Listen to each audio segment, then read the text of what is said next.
faut dire que longtemps que nous parlons du panafricanisme, et moi, l'éléphant d'Afrique, je demande à tous ceux qui ne font que parler du panafricanisme d'arrêter d'en parler et de passer aux actes concrets.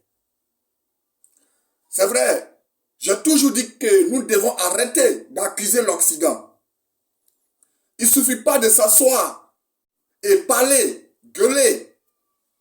Il faut passer aux actes concrets.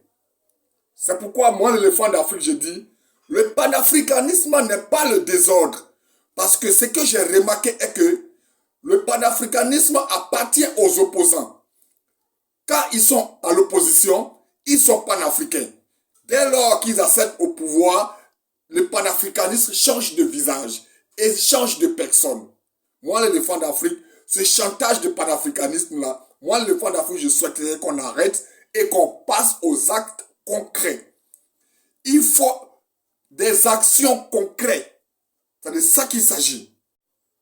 Vous comprenez?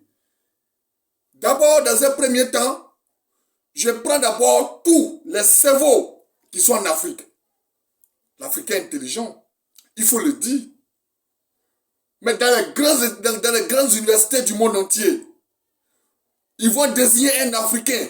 Ce que tu as appris là-bas, là, viens exercer chez toi en Afrique, il va refuser. Pourquoi? Il a des réalités. Il faudrait que nous combattons cela. Et c'est ce qu'il freine au panafricanisme. Vous comprenez? Les gens ne travaillent pas. Il faut conduire plutôt la jeunesse au travail. Il faudrait que le panafricanisme se transforme à une idéologie de travail. C'est de ça qu'il s'agit. Il faudrait que nous travaillions. Ce n'est pas de s'asseoir parler que du panafricanisme. Le panafricanisme ne doit pas s'arrêter dans ce que nous disons dans la bouche. Non, il faut des actions concrètes. J'ai fait une vidéo précédente, un jour où j'ai au moins expliqué comment la Chine a évolué. Ce ne sont pas en parlant. La Chine a évolué de façon secrète. La Chine a supprimé l'humanité.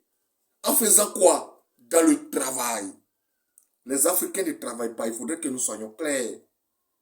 Il faudrait que nous soyons clairs. Les Africains ne travaillent pas et c'est eux qui vont s'asseoir, trouver que l'Occident les vole, telle personne les tata, aller s'asseoir sur des médias, en parler. Ce n'est pas de ça qu'il s'agit.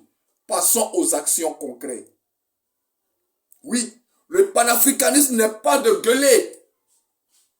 Vous comprenez? Les gens étudient avec des bourses d'études dans les États africains. Ils se retrouvent en Europe, c'est des fuites de cerveau. Comment est-ce que vous voudrez que nous évoluions? Ce n'est pas possible. Il faudrait que cela soit réparé. Le panafricanisme n'est pas le désordre. Le panafricanisme doit être des actions concrètes. Et moi, l'éléphant d'Afrique, ici, je suis ici pour conscientiser les gens. Chaque fois, j'entends chacun en parler. Chacun se lève et dit ce qu'il veut. Oui, mais quelles sont les actions concrètes que nous menons? C'est de ça qu'il s'agit. Il ne suffit pas de chasser des gens. Mais quand ils vont partir, qu'est-ce que nous avons prévu après le départ? C'est de ça qu'il s'agit. Le panafricanisme n'est pas le désordre. Il faudrait que le panafricanisme soit des actions concrètes. Tous ces savoirs qui sont en Afrique, tous ces universités que nous avons, qu'est-ce qu'ils produisent pour l'Afrique? C'est de ça qu'il s'agit. Il faut des actions concrètes.